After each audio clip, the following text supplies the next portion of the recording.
Prologue, The Haunted Past. He immediately knew he was dreaming.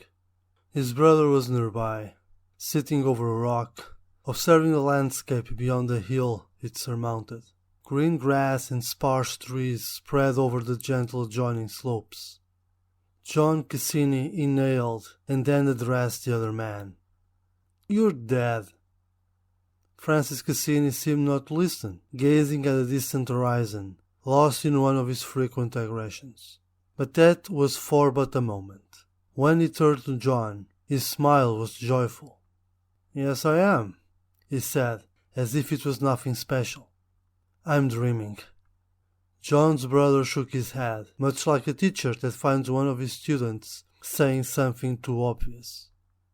"I fear so, and that implies that you will wake up. Maybe you should use this moment." John felt confused for a second. If he was dreaming, he could only be talking to himself.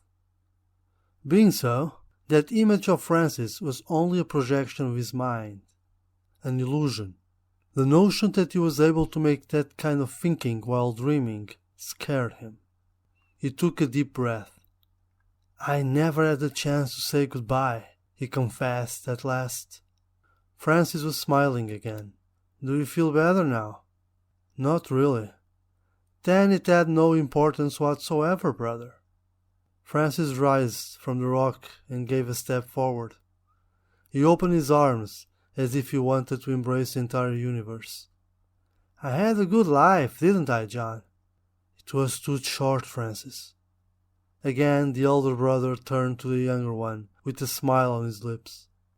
"Maybe, but life can't be measured in years, but accomplishments, and I think I've managed quite a few." It was John's turn to smile. Then he noticed a figure that was coming up the hill. He recognized her and thought to himself how strange it was to see her wearing that pale pink dress. The woman approached Francis.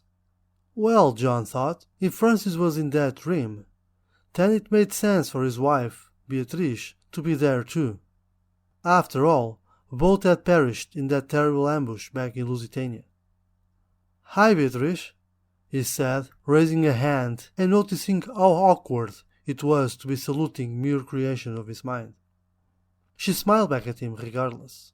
The contrast between the two of them popped up to John. Francis, tall and tawny, like most natives from Galatea 3, wearing the uniform of the defunct Amazing Race like some warrior hero, and Beatrice by his side, femininity incarnated. "You must wake up now, John," she said, the blue eyes of hers glancing sweetly at him. "I don't want to," the Cassini who still lived confessed.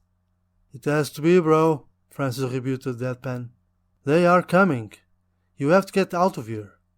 "They?" There was no time for an answer. The ground under the mountain shattered, shaken by a brutal force that rose right from the heart of the mountain. A thundering roar echoed in the distance, and everything around John seemed to tremble, as if the universe itself was about to end. The sky turned red, and he ceased to see either Francis or Beatrice. Instead, the rounded rock where his brother was sitting just an instant before raised, clearing the dirt away, revealing the harrowing shape of the head of an atlas. The huge, skull-shaped piece of armor seemed to move in his direction, as the rest of the body of the biggest battle mech in existence got rid of the remaining hill that covered it for so long. A hand wrapped around John and raised him along with the monstrous form of the humanoid war machine, the armored hand of the Atlas. It raised him until he was at the height of the cockpit's window. It was a hole. A shell had penetrated there and pulverized the interior, pilot included. Looking down, John could see that the entire hull was covered in gashes and burns, pieces of ferro-ceramic armor turned asunder, internal structures exposed, wires leaking like the entrails of some gut animal. The mech roared. It didn't make any sense, John thought. Why the Atlas? Francis didn't die in battle.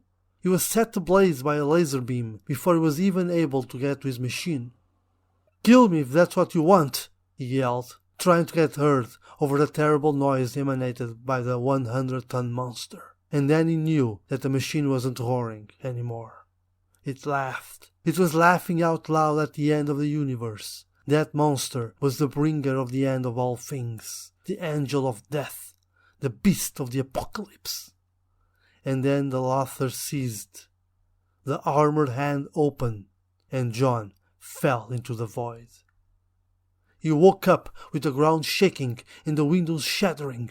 A wave of hot air washed over him. He jumped out of the bed and gave a few quick paces to the nearest window, being careful not to step on the glass shards spread over the carpet. Against the dark, he saw a huge mushroom cloud rising in the distance. It shone from the inside out, lightning cracking all around it. He felt an emptiness crushing his chest, turning over his organs in nausea. Vertigo came right after. "What happened?" Elena asked, sitting on the bed. "They've nuked Cobra." "What?" She put her hands in front of her mouth, dumbfounded. "The ships!" "The ships." John grabbed his pants and boots. "We have to get out of here," he stated, extending a hand to his beloved.